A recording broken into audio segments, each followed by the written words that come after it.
What will it look like as we move through 2021 into 2022? So it's being called the Great Resignation. I think it's the Great Revelation. Hey guys, welcome to this episode of the Rachel Cruze Show podcast. So glad that you're here. In this episode, we're going to talk a lot about what's been going on in our world lately. You'll hear a conversation I had with Ramsey personality Ken Coleman on how to prepare and get the job you want. We're going to go over how to write a winning resume, how to show confidence in an interview, and how to overcome any fear you may have since the pandemic started. I'm also going to answer a question with Ashley on how to nest in their new home without guilt. So they've worked the baby steps. They're on baby step 6, and she is still hesitant to spend money on furniture. So we're going to talk about that. But first, let's talk about student loan relief. There is a lot of talk around the subject about how to do it, what does it look like, what's going to happen in the future, and we're going to break it all down, plus how to prepare for what's ahead. So take a listen. All right, we're going to dive into a semi-controversial topic here. We're going to talk about student loans. We're going to talk about student loan forgiveness, student loan relief, because the stuff is happening as we speak. In fact, student loan relief is set to end very, very soon. And a lot of people have a lot of opinions on this. So we're going to talk about it. Plus, we're going to talk about who's eligible for student loan forgiveness, which is different than relief, and what the future possibly looks like. So let's just give some truth, some facts around student loans. The average student loan borrower takes 21 years to pay off their student loan debt. The average monthly payment is $393. The average balance is $35,000. And you look at all of these numbers, $35,000, $400 a month. This is a huge burden to an entire generation out there. And if you went to college without debt and you said, okay, instead of paying back a loan over the course of 22 years, you went and actually put that money and invested that at 8% over 20 years, it would be $172,000. So that just shows you the power of math, you guys. That's why we always talk about debt around here, that it's this idea that you're going backwards because you're paying interest on something when you actually could be earning interest on that same amount of money. And so student loans keep people in the cycle of paying interest and paying for this loan over the course of 20 plus years. And student loans are not just a math problem. There's an emotional problem as well. Because when you have any kind of debt, there's a level of burden that you take on. Proverbs says that the borrower is slave to the lender. When you owe money to people, it changes so much in your life. It changes why you go to work. It changes your motivation. It changes how you sleep at night. It changes so much. And some research from Ramsey Solutions, we have found that nearly half of people with student loans are putting off big life moments like buying a home, getting married, or having kids. We hear all the time from people that can't go take their dream job and possibly take a little bit of a pay cut because they have student loans they have to pay off. Or I talk to moms out there, they're like, oh, I just want to stay home with my kids, but we have to have a dual income right now in order to pay off these bills. It's just a lot, you guys. And some of you listening to this, you're in that boat. And so I want to shine a light a little bit on the subject because student loan relief and student loan forgiveness, these two topics automatically put people kind of in cruise control, if you will, thinking, all right, my future, my freedom is now in somebody else's hands, and I don't have to pay back all of this. I can just allow a little bit of me to kind of just coast through because other people are taking the burden on. But here's the deal. That's not happening. It's not reality.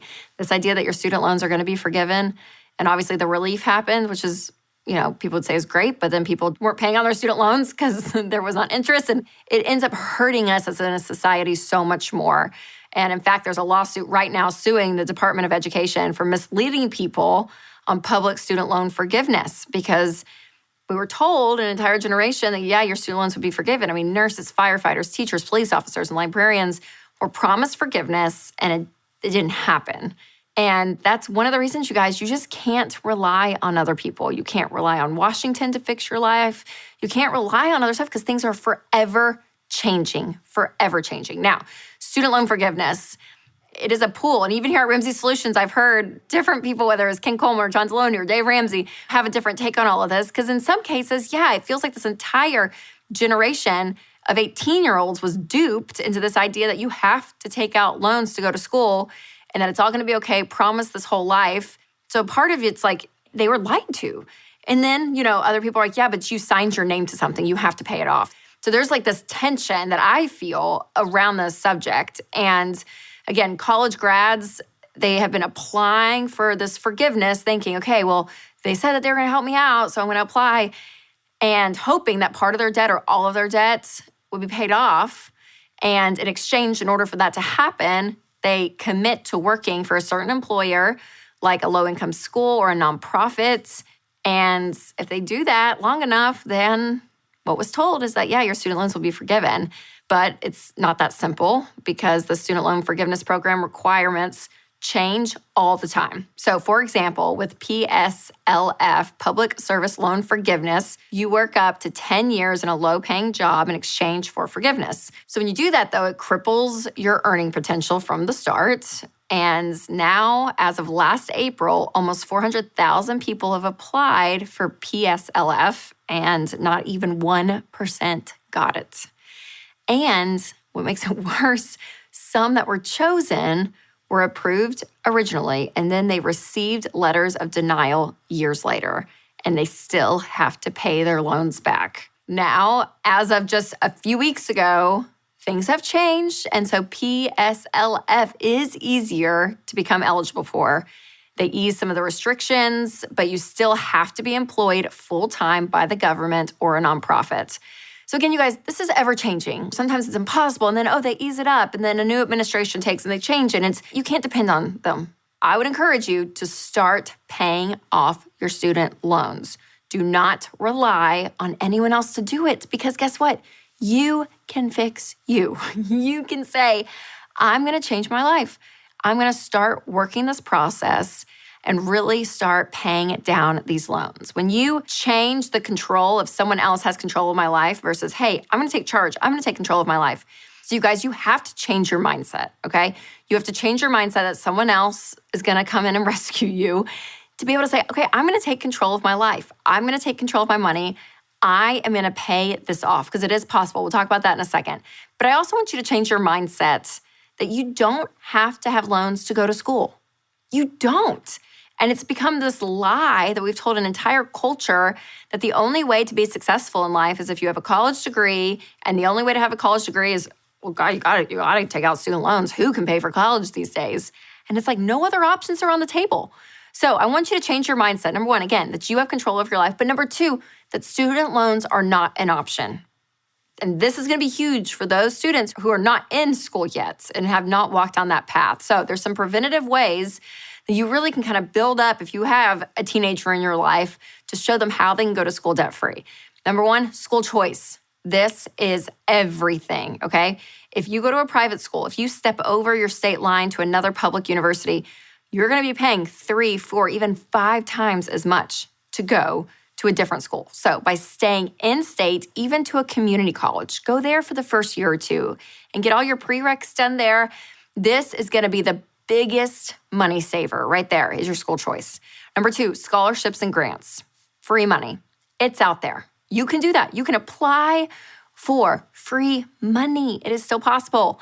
And then number three, working and being strategic about your work. So I talk to a lot of students that actually work for their university, and the university lets them maybe have room and board for free or helps pay their tuition or schedules their work around their classes. So just be smart about the work that you're doing while in college, but that can really help you prevent yourself from going into student loan debt. So it is possible to not take out student loans in 2022. It is possible. Now, if you have student loan debt, then you want to start paying them off. So we have the Ramsey baby steps, It's our proven plan to help people take control of their money. So number one, what you're going to do is get $1,000. It's your starter emergency fund. And then you're going to start attacking all of your debt, including your student loans, using the debt snowball. So this is where you list out all of your debts, smallest to largest, regardless of the interest rate, pay minimum payments on everything, and attack the smallest debt first. Then once it's paid off, you take everything you were focusing on this and rolling it over to the second smallest debt. And when you're looking at this, you're going to realize your income and your expenses are a huge part of this equation of paying off debt faster. So if you can get your income up, and again, just for a season, I've talked to people, they're working 2, 3, 4 side jobs to get extra money to pay off this debt faster. If you up your income and you lower your expenses, and you'll know what your expenses are by doing a budget. And if you need some tips on that, you can just Google Rachel Cruz budget and tons of stuff on this subject.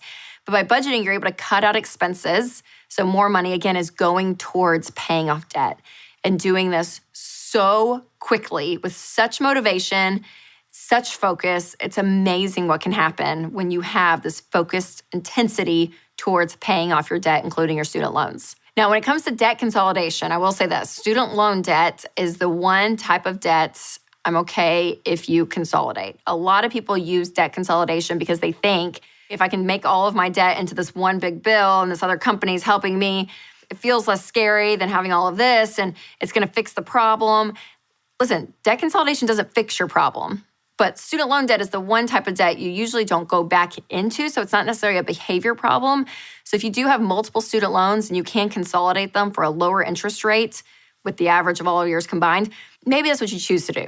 But part of the motivation is paying off your debt smallest to largest. So if you do keep them separate and you can knock them out, smallest amount at a time versus like one huge mountain, there is a behavior shift there that's really encouraging. So again, you can look at the math, but that is the most efficient way to pay off your debt. Now, again, student loan relief, it is coming to an end, and a lot of people were not paying on their student loans, and you're going to get a wake-up call of like, oh yeah, you're going to have to start paying. So I would encourage you, if you have student loans and you've not been paying, log into your account, look at your information, make sure everything is up to date, make sure the amount looks correct, know what your monthly payment's about to be, and realize, okay, here's where I'm going. But I want that to fuel you. I want you to be pissed about it and be like, oh, so done, this is so stupid. I want out. Don't take 22 years, you guys, to pay this off. No, you can do this. And a big part of that, again, is your mindset shift. Think that you can. Not that all these other people are going to do it for you that may or may not. We don't know. You can. We talk to people all the time here at WIM Solutions that are out of debt. And usually their largest debt is their student loan. But they do it. They pay it off. And it takes, for some people, it takes not a lot of time. For some people, it does take years. But again, the idea that you're owning it and you're saying, I'm going to take control of this and pay it off. We released a documentary here at Ramsey Solutions called Borrowed Future, and it's phenomenal. It's absolutely phenomenal. And it dives into this topic in such a compelling way. So you have to check it out if you've not watched it. And if you have someone in your life who is going into college, have them watch this documentary. It can literally save them hundreds of thousands of dollars by just making a choice to say no to student loan debt. So you guys, I know this is a big topic, lots of opinions around it, but here's the deal. I still am in the belief that the borrower is slave to the lender and that there is still a way to go to school without student loans. And you can do that today. You can pay it off and you can encourage people in your life who are going to college that they don't have to walk down this road. I feel like it's just a crazy time right now in the world when it comes to people's jobs. The great resignation is happening, and there's more than 10 million jobs available today. And people are just all over the place, it feels like. So when people are all over the place when it comes to their jobs, I'm like, Ken Coleman, will you come on and talk about this? Yes, I'm here. So, Ken. How are you? Welcome back. Good to be here. Thanks for being here. Crazy times are right. That's a great description. Okay, so let's just go high level with this. Yeah. Just from my perspective, what I'm seeing. Okay. There are still industries from 2020 that are not back to where they were. Now people are even physical locations. They're working from home more than ever. People are like, oh, I can buy an RV and work from it and travel the world with my kids. It just feels like this whole world of quote unquote corporate America or jobs or offices or whatever is blown up. That's my feeling. So give me like the facts. Is that true? It's absolutely true. So when the pandemic hits, you have everybody forced to just go home. I mean, there was no choice. And then as you had certain states, and we all know how politicized this has gotten. So Yes. depending on where you were in the United States, you couldn't go back. And then in certain parts, companies came back. And so then you had a big swath of the American working population who said, you know what? I dig working from home. I'm not going back ever. Well, that's all great. Sure. Until you run out of opportunities to just do that. Are there going to be companies that will always have work from home exclusively? Yes. But by and large, we're seeing even major companies like Google, for an example, who they did send everybody home, but now they want people back. But they're using a hybrid model. So this hybrid model is new.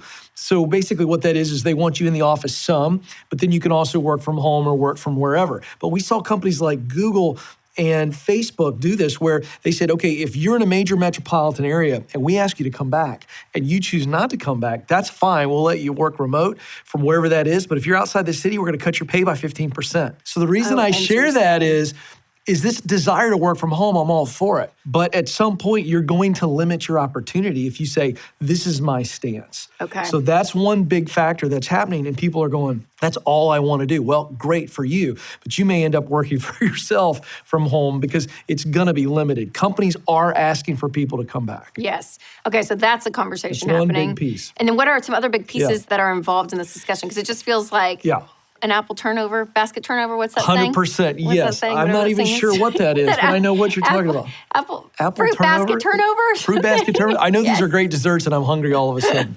Something like that. Yeah, so in August, okay, we saw the record number of people leaving jobs. And they didn't just go home and quit. They left their current job and went to a new job. 4.3 million was the number. Some economists are saying that October's numbers will be even higher. What will it look like as we move through 2021 into 2022? So it's being called the Great Resignation. I think it's the Great Revelation.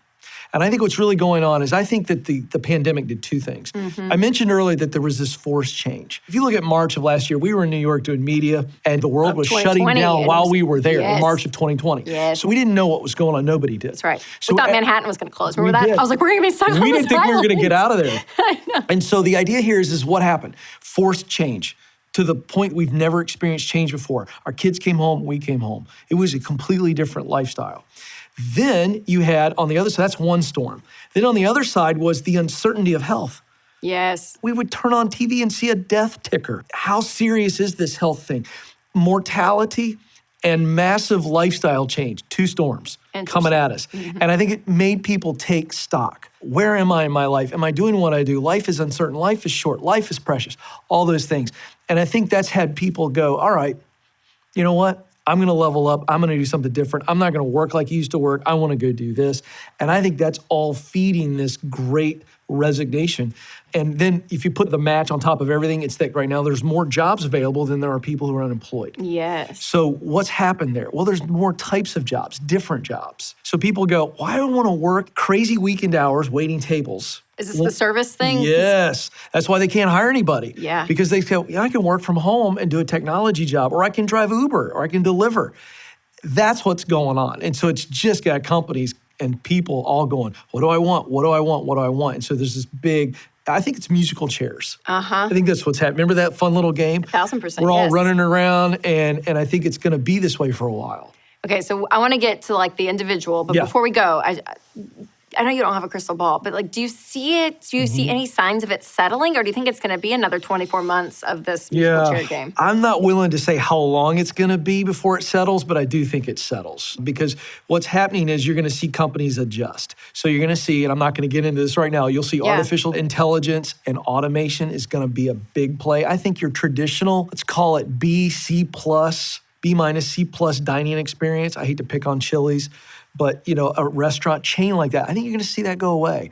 I think you're going to see your fast self-serve that's highly automated, and I think you'll have your high-end experience where people are willing to pay for an experience, ambiance, and food. I think that's going to survive. So I think you'll see some shifts, and then when that happens, then you'll see it right size a little bit. Yeah.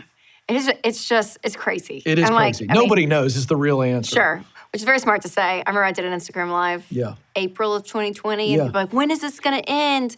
When will the pandemic? And I was like, I mean, probably like July. Like, I said that. I learned Well, it depends on who you talk to, right? I have no idea. Right, yeah. It depends on your definition of pandemic. Lord have mercy on my soul. Okay. Yeah. Okay, so for someone watching Yep. or listening and they're saying, that's me though, Ken. I had a health freak out and I realized my life is precious and I'm wanting a different change when it comes to the career. How do you coach people on finding a new career path? Well, I love that. So we want to get clear. I mean, you just got to get clear on what you bring to the table. So we start with talent. Because think of talent as your tools, premium tools. You know, no one wants to go out and do a bunch of carpentry work with a handsaw. We want power saws. And so you got to think of your talent. This is what I can be really, really good at, and I use these as tools. Then we want to look at what's the kind of work that I love. And if you're spending less than 75% of your day doing something that you really enjoy, I'm telling you, that's going to catch up. That's why we're seeing people move on. Yes. They're looking for, shouldn't it be a little bit more enjoying than it is now? And I think that's part of it. And then the last piece is, what are the results that I want to create? So we teach this clarity, which is I use what I do best, talent, to do work I love, passion, to produce results that matter to me, mission. The millennials, your generation, the number one demographic in the workforce in America today, they, by far, of any working generation in American history, they care more about the values that they have personally connecting to the values of the organization, even the product or service they deliver, and then how they deliver it. So I think you're going to see more and more of this. So we want people to get clear first, because once I'm clear, then I can see, Rachel, there's more than one job. Yeah. There's more than one career path, and there's more than one dream job. That's what I want people to understand, because, you know, it's this intense, scary thing. It's like choosing the person you're going to marry. That's intense. Like, this is the decision. And I want people to relax. There's nothing to freak out about. If I'm using what I do best, my talent, to do work that I really enjoy, and it's creating results that matter to me, guess what? You're going to experience fulfillment and meaning in that work. So that's where we start. Now we're looking at the right things. Yes. Not just licking the fingers, sticking it up in the air and going, I hope this is a good job for me. Yep, absolutely. And you talk about getting qualified. So kind of walk me through that. Does it cost money to do that? Like, give me all the... All right, so once we're clear, and let's say we've got 3 different career paths, we're going to look at these and go, which one do we think we're most in alignment with? And we're going to pick one, because one's going to make the heart flutter a lot more than the others. Now we got to get qualified. And there's 4 simple questions you got to answer. What do I need to learn? That's the education piece. Does not necessarily mean a degree. It just could mean qualification, online certification. So what do I need to learn? What do I need to do? Is there some experience, just base level experience? The answer is yes. There's always going to be base level experience. So you got to figure out what do I need to learn, what I need to do, and then how much is that going to cost me? And then how long is that going to take? Those are the 4 questions. What do I need to learn? What do I need to do? How much is it going to cost me? We got to look at that budget right there and go, oh, it's going to take me 24 months of doing this online at night because I can't afford to go all in. Or whatever the situation is. And that answers that next question. How long is this going to take? Now I've got a plan. Oh, in 36 months, I'm going to be totally qualified, ready to go. Now that's not as intimidating when I know how long all of this is going to take. So once we're doing that, now we want to get connected. See, I can be talking to people who are doing what I want to do. I can be volunteering, shadowing in places that I want to be in while I'm getting qualified. And the reason we do that, Rachel, is because we want opportunities to come to us before we've even got qualified. They go, oh, Rachel, we want you. You're going to be ready in April of 2022? Yeah, great. We'd really like to extend an offer to you. So that way, we're not just always running this, what's going to be next? What's going to be next? Well, if we walk this plan out, opportunities will come to you and you're going to be ready. And then you walk right into it, you get started. So that's how you get in. By the way, that works for people who want to pivot. So I've been in this career, I've been in accounting, and I want to go into project management, for instance. That's the process. I'll just walk it out very practically. So do you need a degree to be in project management? No. Great news, but you can get certified. So what does it cost to get certified in a project management program? Great, I get that cost.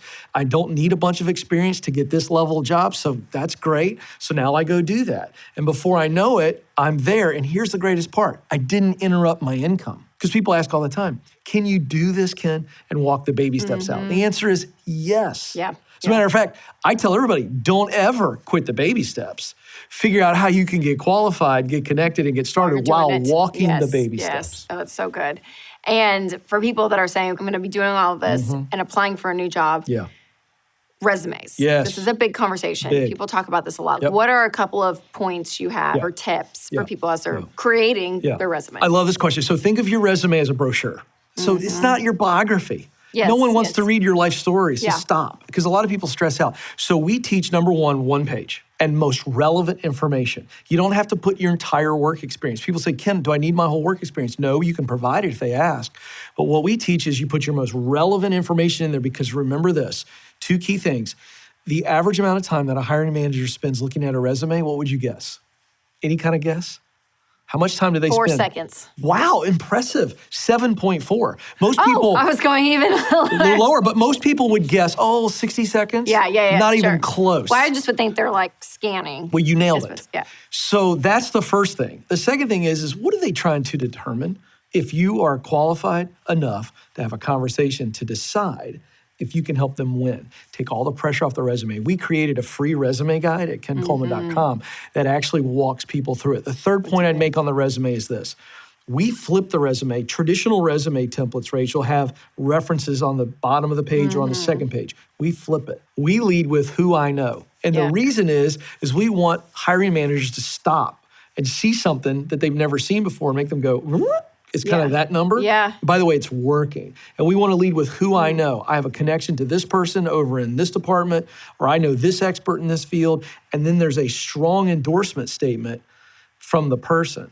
It's a total game changer because it makes the hiring manager go, And so that's one real technique that stops their eyeballs.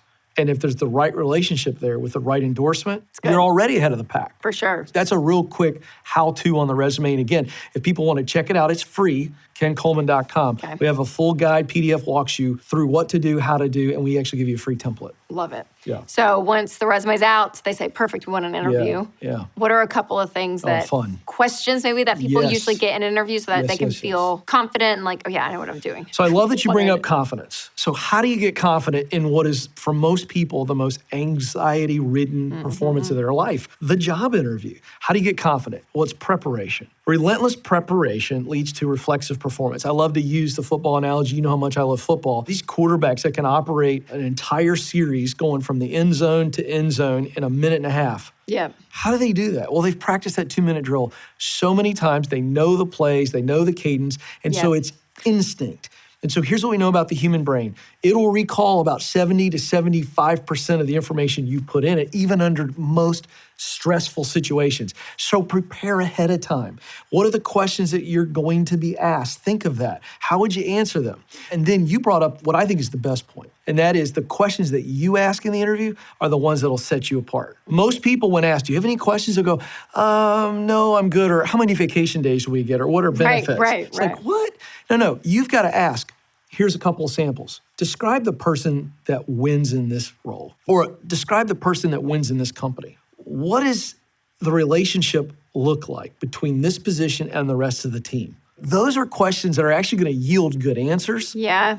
Because and then give you good information about the role. Give you good information about whether or not you think it's a good fit for you. And the added bonus of, wow, this is a thoughtful person. Rachel asked really great questions there. She's sharp. She's thinking about this.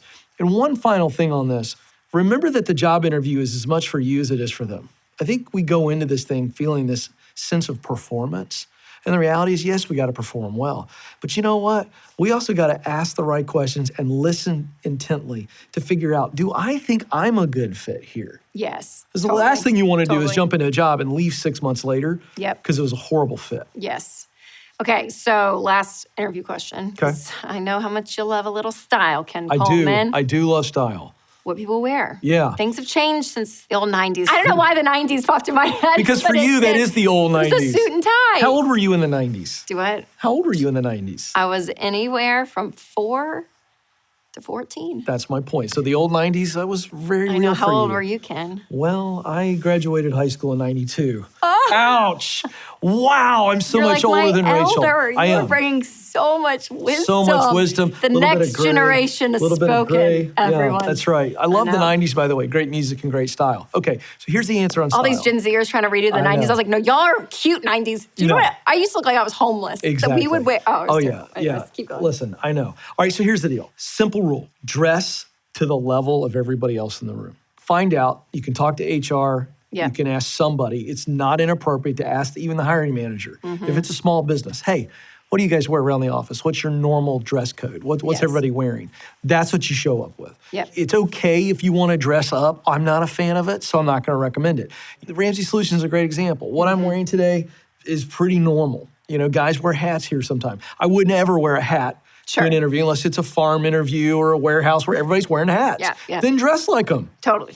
Here's the reality. If you overdress, it can sometimes make you look stuffy and like maybe you're not a good fit. Like this dude's rocking a 3-piece suit. Some suspenders. Look at I'm that. not sure I trust him, right? Cufflinks. And you don't want to underdress. So Yeah. I would dress exactly the way good. that everybody else is. Here's what you want. You would want someone to mistake you for an employee if you got lost in the building.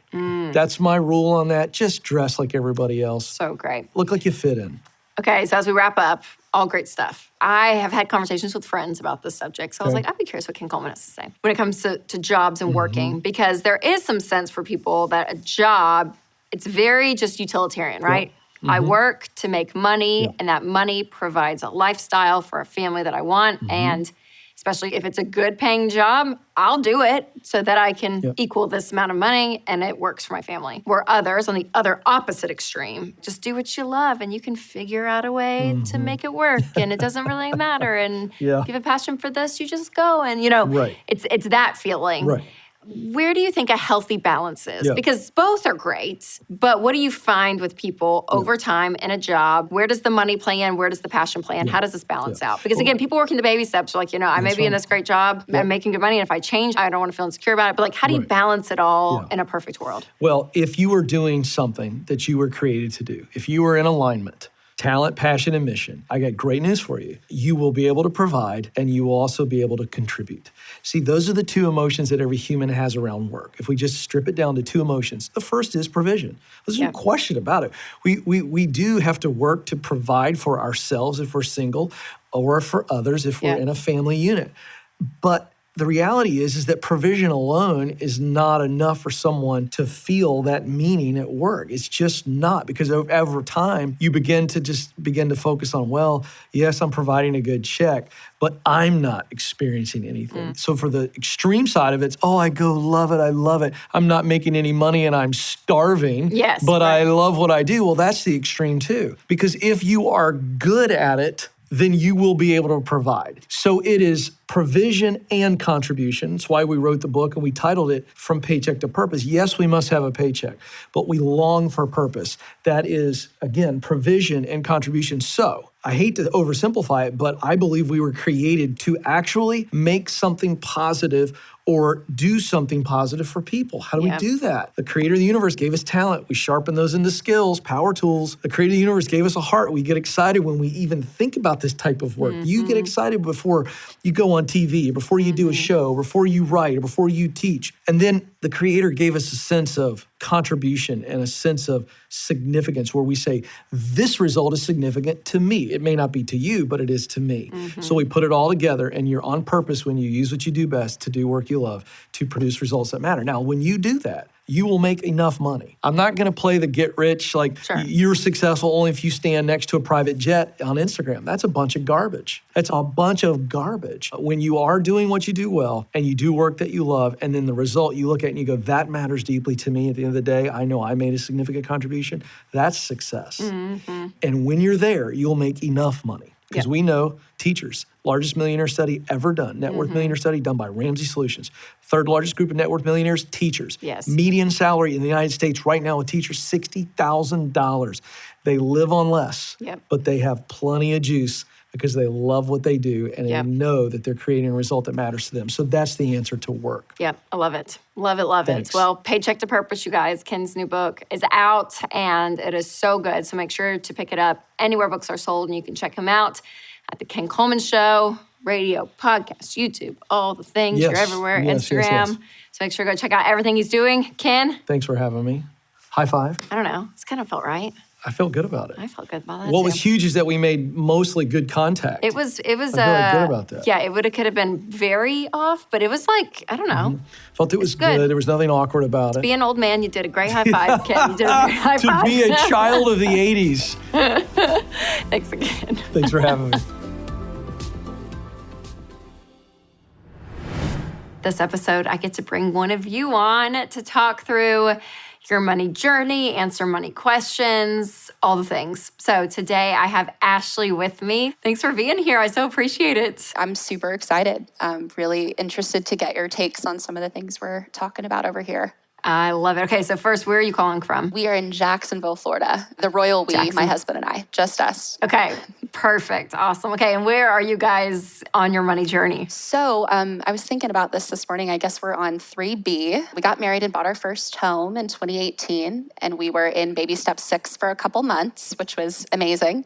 Wow. And then we were talking about it. We were in an area of town that didn't really feel very safe anymore. And we're like, we can buy another house now.